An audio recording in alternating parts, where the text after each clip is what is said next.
Good afternoon, and welcome to the Sweet Hometown Podcast, where we share the stories, strategies, and successes that shape Alabama's Main Street districts. I'm Mary Helmer-Worth with Main Street Alabama, and I'm so glad that you're here with us. And I'm Jennifer Schutte with Main Street Alabama as well. This podcast is all about the people, partnerships, driving revitalization, one district at a time, from small towns to city neighborhoods all across the state. Whether you're a local director, a volunteer, or someone passionate about community development, we hope you'll find ideas, inspiration, and a few aha moments while you're here.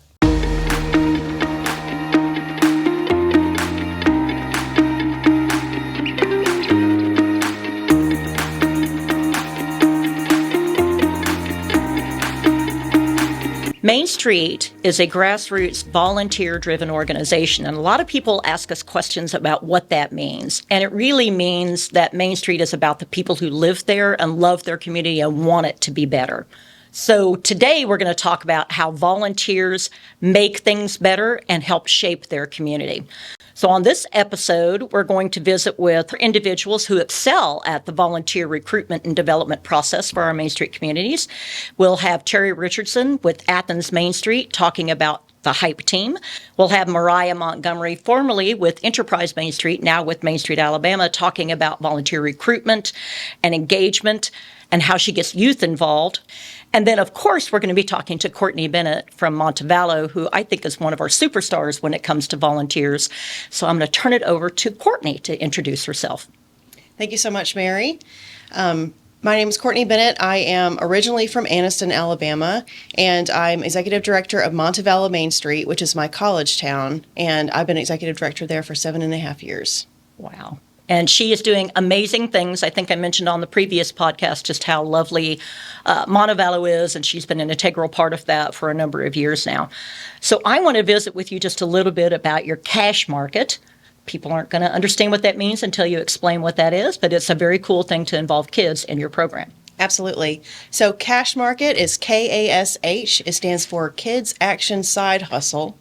And this is a product of our larger efforts to support our entrepreneurial ecosystem. It really came out of conversations after we started to offer our Co-Starters program for adults. And we have a very strong partnership with our local public library. So in talking to them and also with our partners at the time, Alabama Public Television, who at the time had a grant called the Ready to Learn grant, we all decided to partner on a new project alongside two other partners as well, Impact Montevallo and the Montevallo Chamber of Commerce, to offer it to children. Very cool. So tell us, you did get a little award for it in August. Could you talk a little bit about that? Absolutely. We've done this for 2 years, and we start with an initial call out to everybody who wants to participate, any makers or entrepreneurs, any kids with a creative spirit, and we invite them to apply and come to an informational session where we have a 1-hour business course that's taught by our... That's cool. Absolutely. It's really cool. And it's actually taught by one of our EV committee members, Maggie Hall. She's a financial advisor, a small business owner, and she is also our Co-Starters facilitator.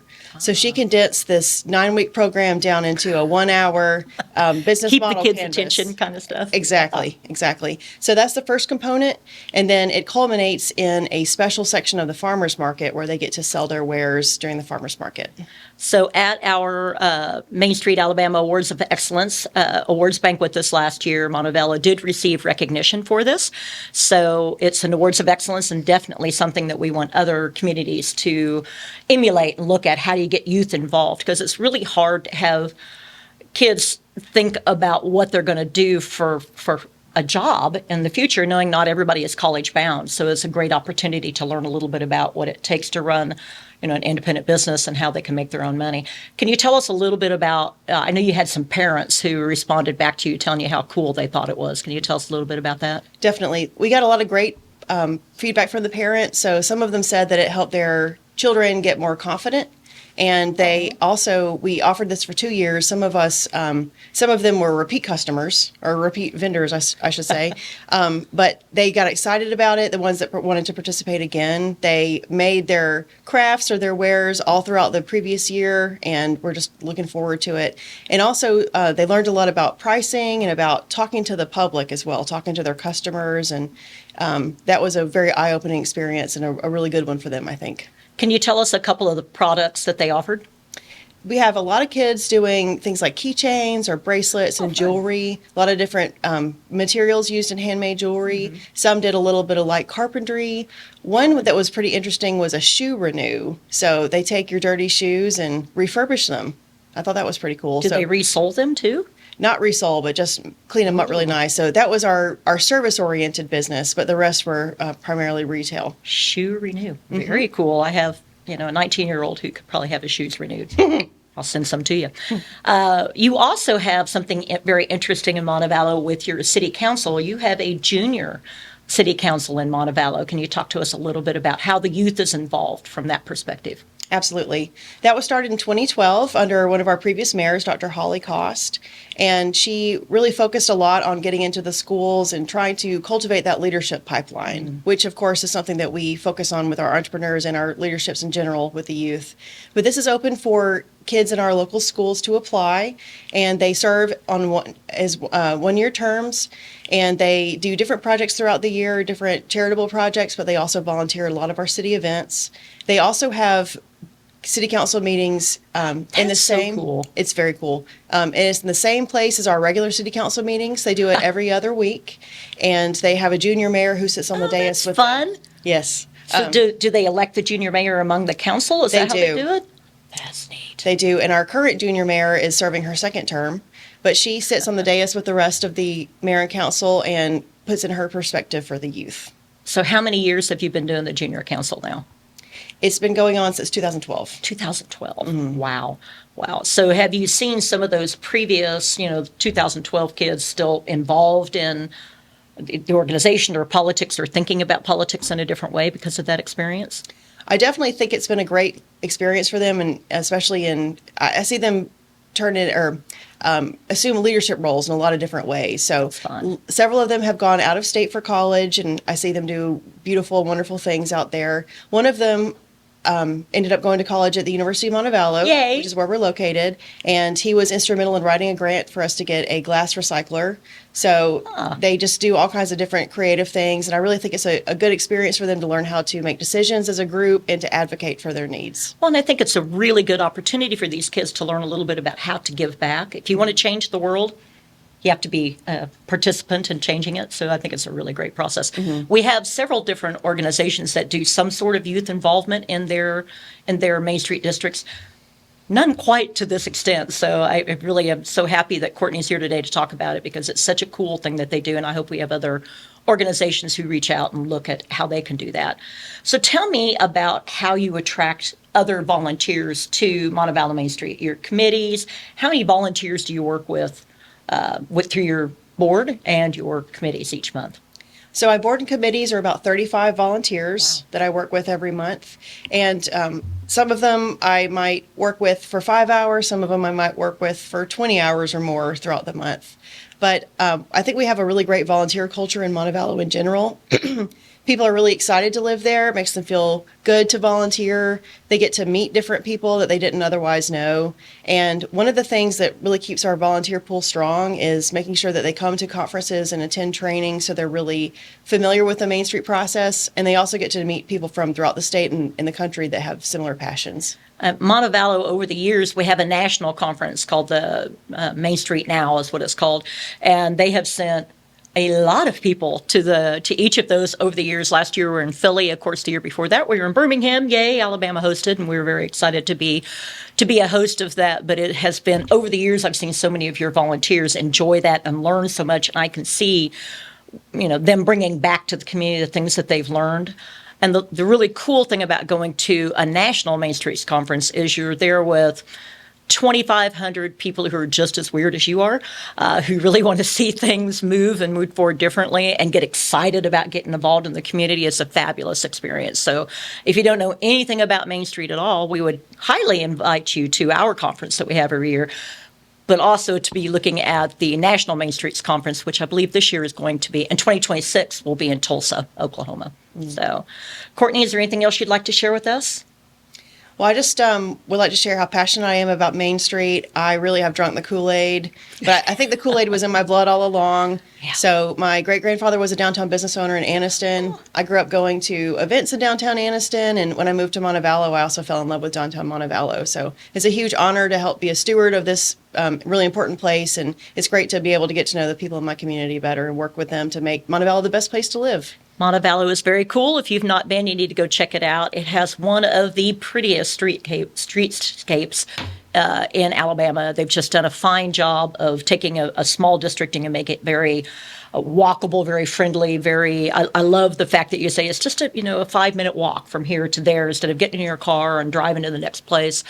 They have the Tinglewood Festival. There's just lots of really cool things that they do there that you ought to go check out. It's beautiful, and Courtney's great, so you should go check things out in Montevallo. Well, welcome to another episode of Sweet Hometowns Podcast. I'm Trisha Black. I'm the Assistant State Coordinator with Main Street, Alabama. And today we're talking about volunteers. Main Street programs are volunteer-driven organizations, and our guest today, I think, would agree that all the great work that is being done in her community couldn't be done without a village to back her up. So today we're talking to Terry Richardson, and she is the Executive Director of Athens Main Street in North Alabama. Welcome, Terry. Thank you, Trish. I'm just really excited about talking about our volunteers and how great they are and the big things they're doing here. Okay, great. I know that I was at a Fridays After 5 this past summer, and I was just blown away when I saw all this, group of orange t-shirts come forward, and they just really got the crowd excited, and they're throwing beach balls.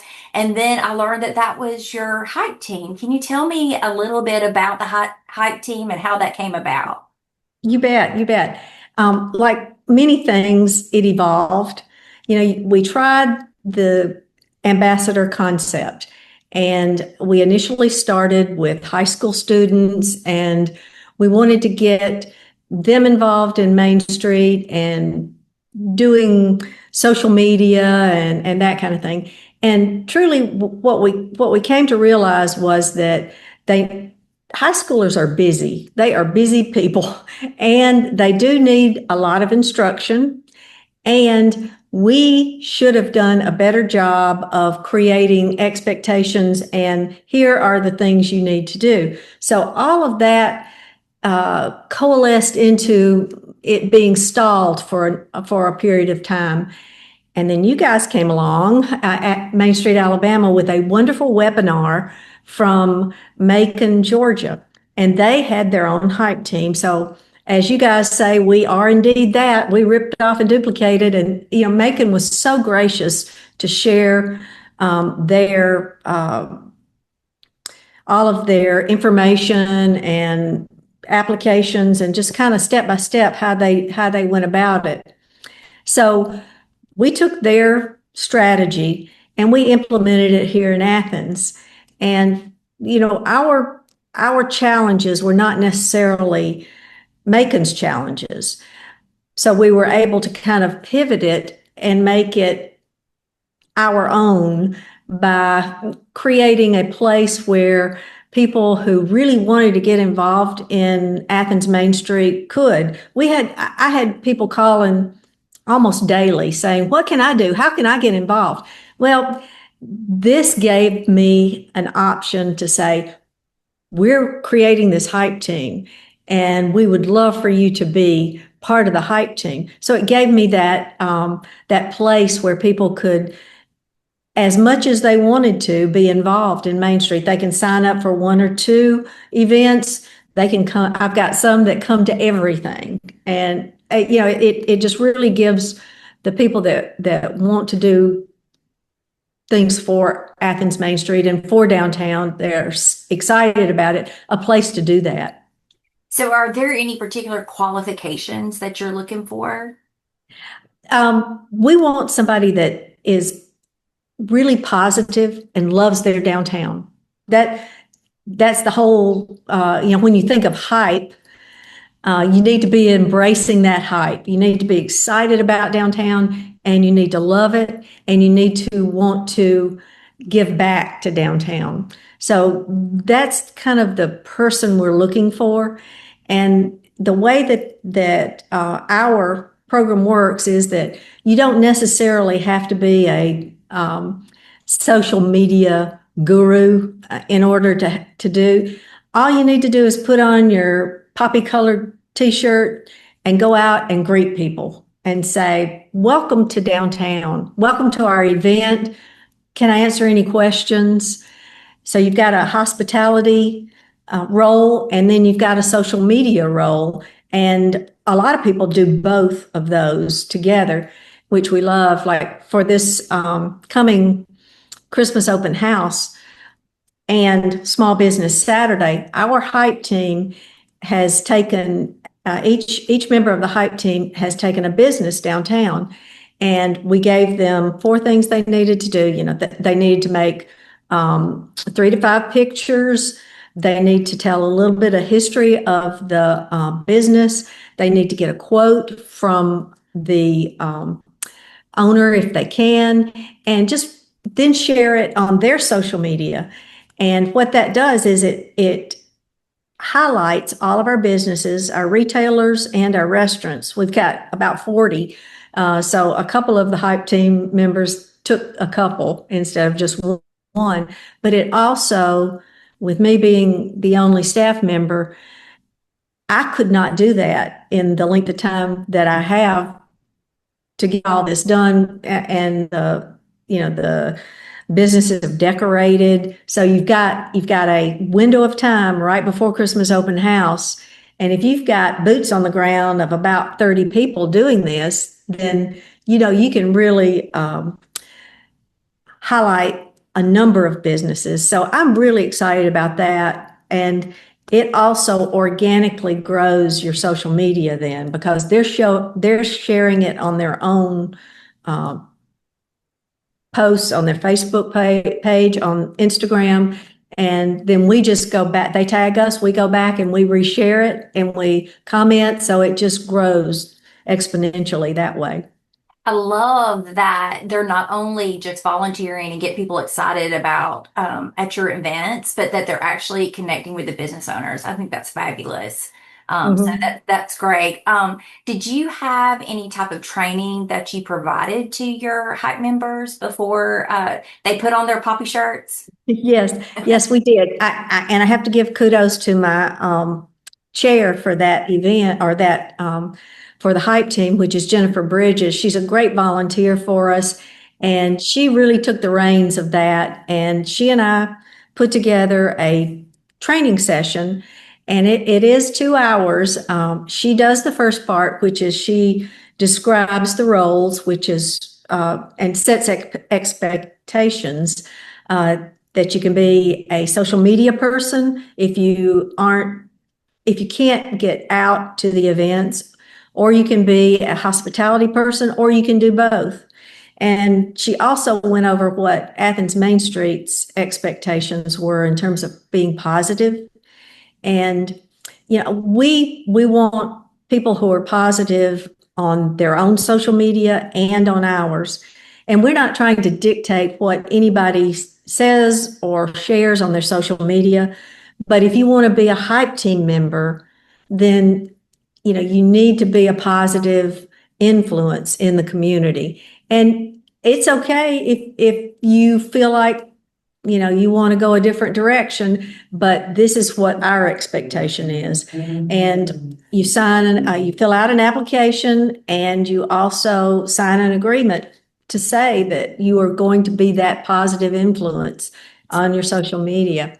So she does that portion, and then I do what I called Main Street 101, Athens Main Street 101, which is giving them kind of a history of the organization, what we do in the community, and then go over a lot of frequently asked questions, that from where are the restrooms to, where do I park, and all of those kinds of things. And after they go through that, we also have it on a recording. So if they wanted to go back and refresh, or if somebody couldn't be there, then they can watch that training session online. But at the end of that, what is really remarkable, I think, is that you've got now 30 plus people who are natural ambassadors for your community. They understand, all about Athens and how vibrant it is, all about Main Street and what we've done to get to this point. And when they interact with the public, they are an arm of Athens Main Street and an arm of downtown Athens. So I feel like, those are the best storytellers when it's not you and just your Main Street staff doing it. It's people at large that are volunteers for you.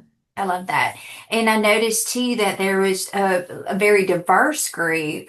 So you had, all ages, and I would imagine that their groups and friends is really making, expanding that footprint of excitement about what's happening in the district because they can touch all these different groups.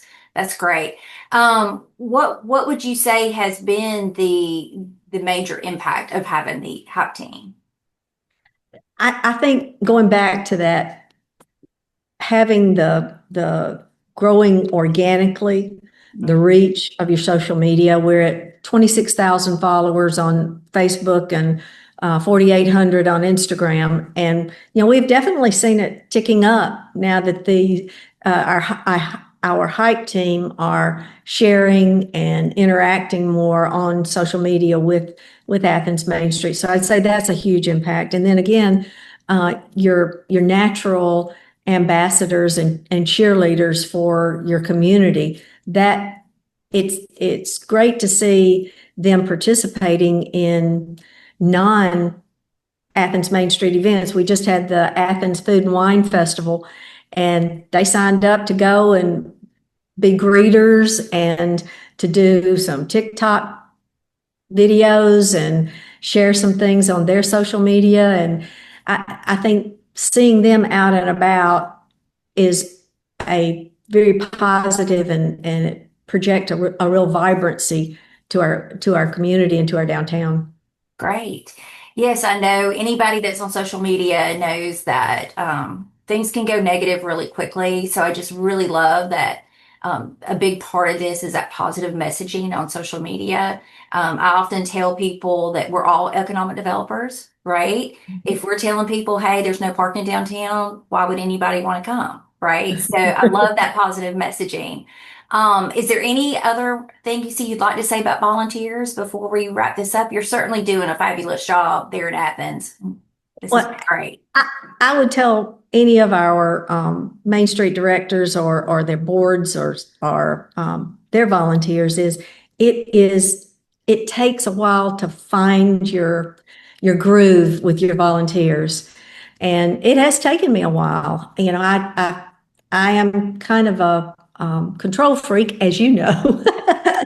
So in events, I like things done a certain way, but also you can't do everything yourself. So you need to, let go and let those volunteers do.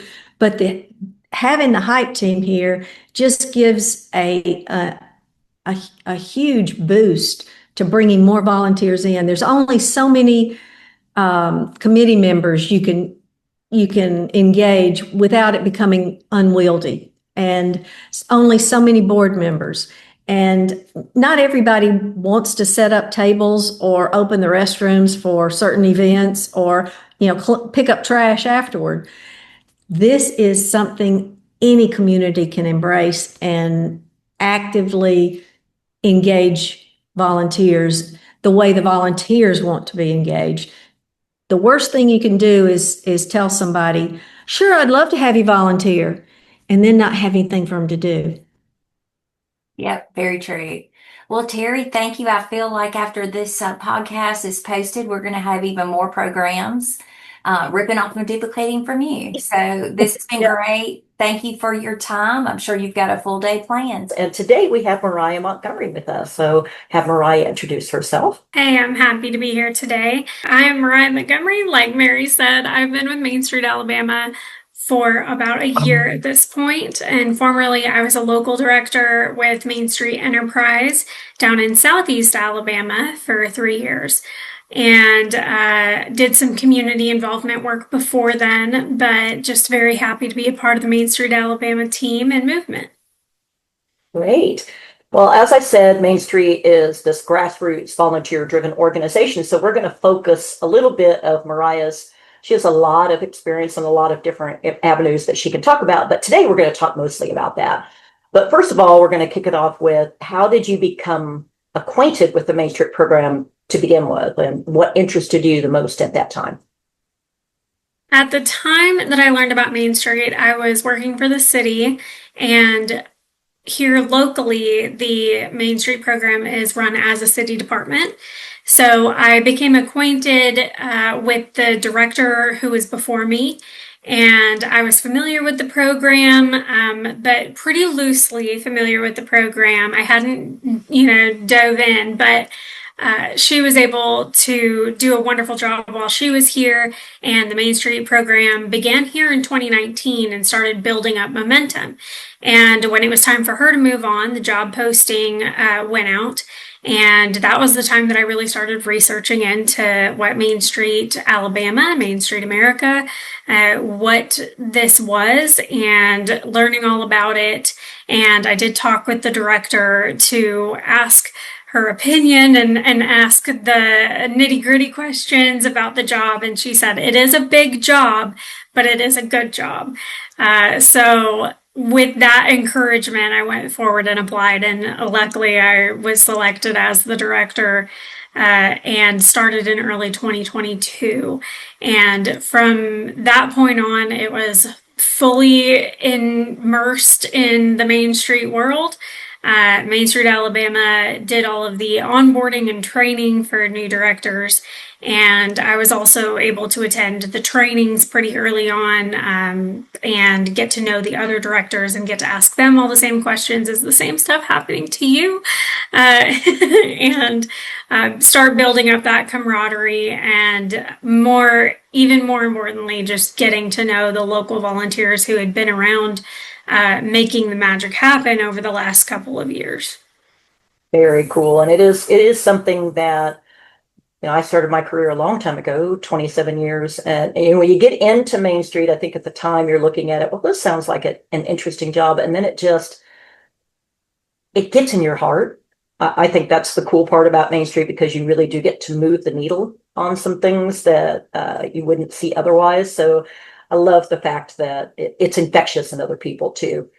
So, but we also know that you can't do it without help. It's not a one-person job. I know in my days as a director, I had probably, 4 committees, average of 10 people on each committee plus a board, 40, 50 people, 50 plus people a month that you're working with on a regular basis, and that doesn't include all the other ones. So tell us a little bit about your experience and how you were able to attract volunteers to your program to either serve on committees or your board, or to work events and activities within your district. Yes. So we didn't start out with about 10 people on each committee like you had. Mm-hmm. So it was relatively small. We had several people who had been around since the beginning, and they were ready for a little bit of a break. So we learned pretty quickly that we needed to start recruiting new volunteers. And one of the first approaches we did was, it sounded very old school, but we did an article in the local newspaper, and we let people know, hey, we are Main Street. This is what we're trying to do downtown. This is what we're passionate about. And if you are passionate about that, please contact us. And we had a short little online form for them to fill out so that they could learn about the 4 committees and then tell us what they're most interested in based on that. That way we kind of learned a little bit about them before we actually met them. And from there, we were able to pair up the interested individuals with the committees. And from there, even reaching out, of course, a lot of programs reach out on social media. But the newspaper happened to actually tap into some of our retired community and got us some really excellent volunteers who had lifelong experience in so many different areas, but were looking for somewhere to put their energy now. So it ended up being incredibly successful for us. And that's how we kind of got the ball rolling. And then we did tap into social media. Of course, we put it out on social media that we needed volunteers, but we also started doing volunteer spotlights and bragging about our volunteers, which is something hopefully every Main Street program is doing anyway. But because we were doing that, if we were really spotlighting one person, then their family and friends happened to share that, and oh yeah, they wanted everyone to know, look how great my son-in-law is, or whoever it is. And through that, it actually worked as an organic recruitment tool as well, because people were then questioning, what is it that you're doing? What is this Main Street thing? And it also worked in terms of retention. It was another way to just kind of lift up our volunteers and recognize them for all of the work that they were doing. And then really once we got in some volunteers, we focused a lot on building relationships with those volunteers and really learning about them and what made them excited. Because over time, maybe they initially weren't part of the annual planning meeting when they first started, but then they eventually are. And then suddenly they're, really able to put their ideas forward. And so building those relationships, getting to know them, created more of a personal ask and personal relationship. And then you had mentioned some are committee members, and then some are volunteers that they have different kinds of roles. We have plenty of people that don't want to be or don't have the capacity, honestly, to attend a monthly meeting. But they do. Just too busy. Yeah. Right. They've got other things going on, but they do have talents that they can use behind the scenes, either throughout the year, or maybe they have a relationship that works out really well with a sponsor or a potential sponsor or things like that. That they're willing to give their time in that kind of effort. And we've had volunteers who have come in specifically, their job is to be the vendor coordinator for a specific event, and they come every year, and that is their role, and they take it very seriously, and they have a bunch of fun, and we send them thank you notes and make sure to really let them know how much that is so highly valued, because we understand that sitting at a table 12 times a year to plan might not be what you're able to do, but if you can show up that day and take care of something on the list, that's so incredibly appreciated. But yeah, so it was kind of we used a couple different tactics as to how to get out there in the community. And of course, our volunteers on our organization committees or organization committee did go out and speak to the public in a variety of ways. They spoke to the Rotary Club, and they spoke to Lions Club, and they did some recruitment that way as well.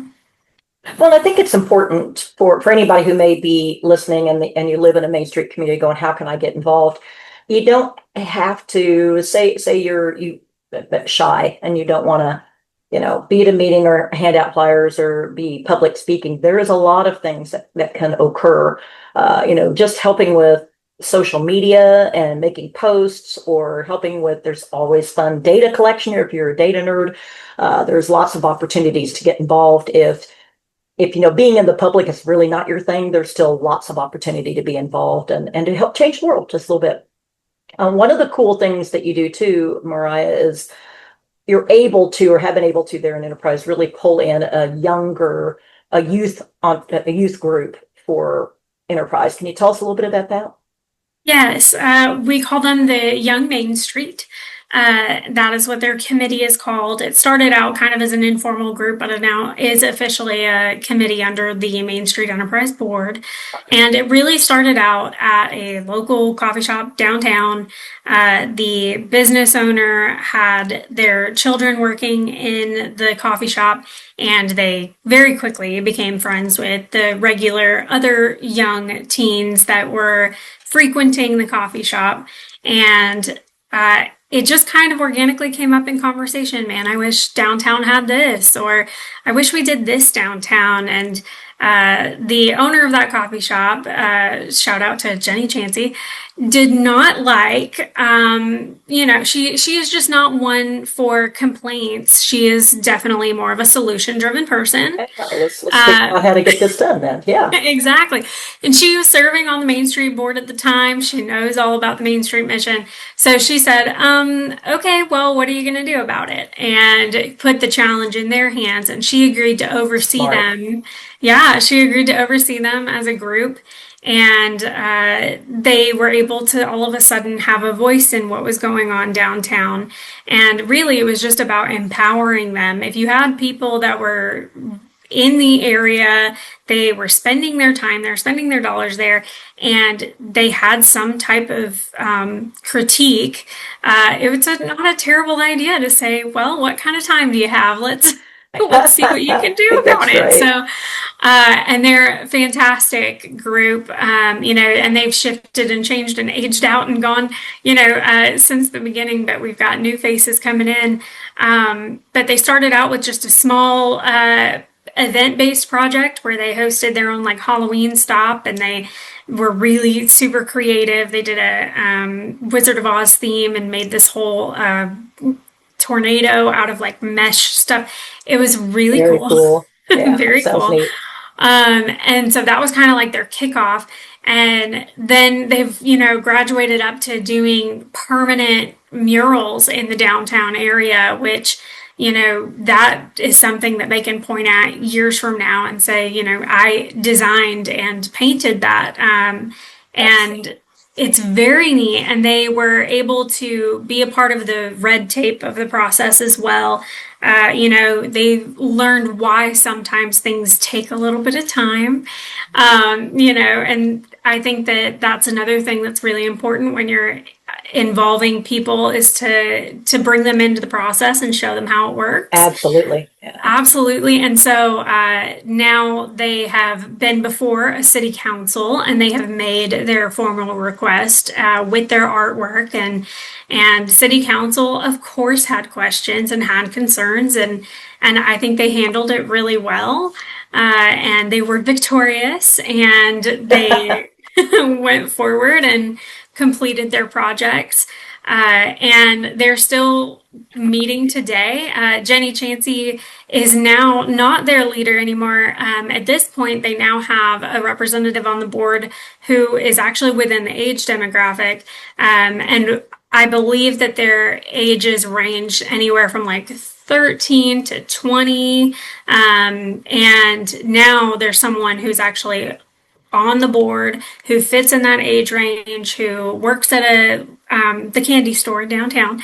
And now when they are meeting together, it's not just that they're meeting with someone who's 20, 30, or 40 years older than them and telling them their ideas. It's like they're all together, they're all one cohesive group, but they do still operate like any other committee where the board still ultimately has to pass new projects just like any other committee. I think it's such a great learning process when you get youth engaged that way. And something to consider too is a lot of college applications require community service of some sort. Main Street is a fabulous opportunity.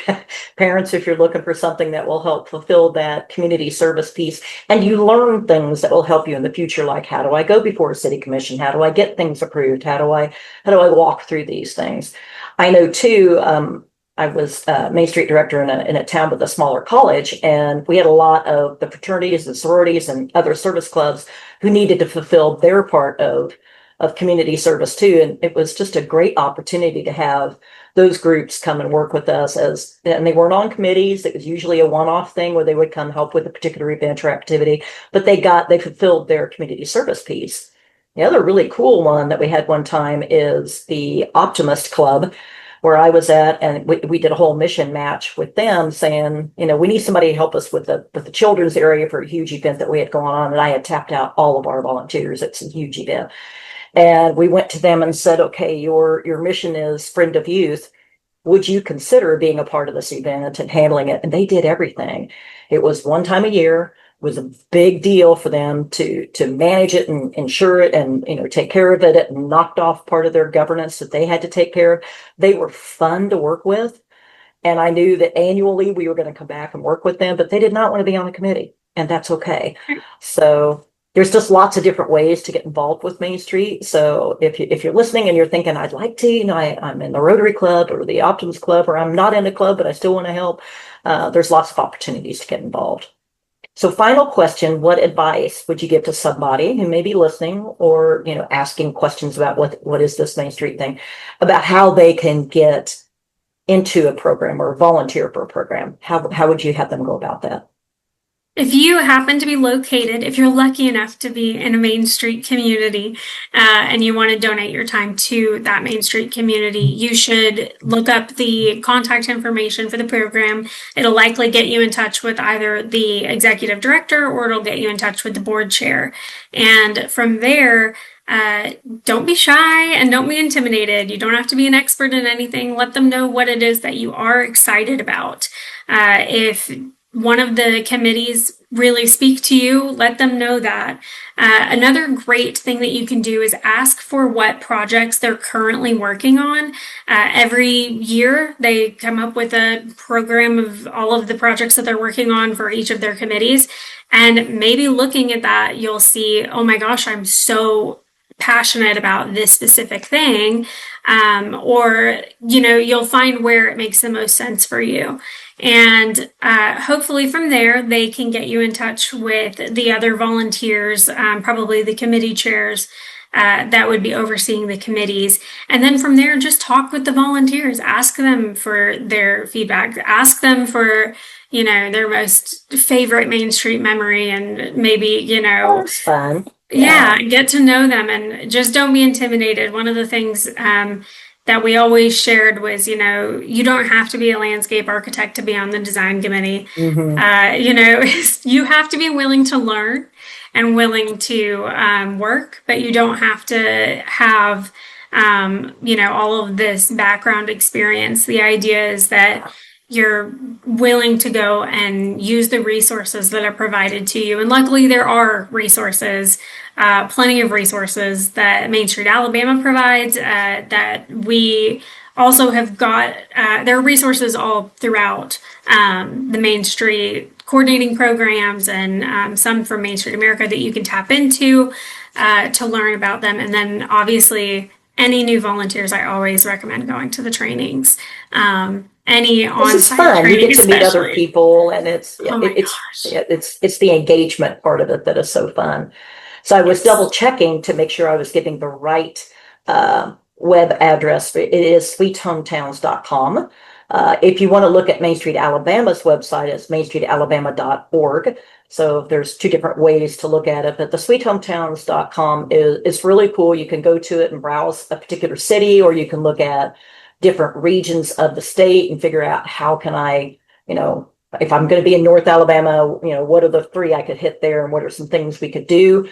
Our regions are Northwest Alabama, North Central region, top of Alabama, Greater Birmingham, West Alabama, East Alabama, Central Alabama, lots of Alabamas, Alabama, Tom Bigby, South Central Alabama, Lee Russell region, Southeast Alabama, and South Alabama are the different regions. And if those sound familiar, we pulled it from the Council of Governments because everybody's kind of used to those regions here in Alabama. But you can just click on a different one once you get to the website and find all kinds of cool stuff going on in those particular areas and their tours. So highly encourage you to take some time to look at our Sweet Hometowns.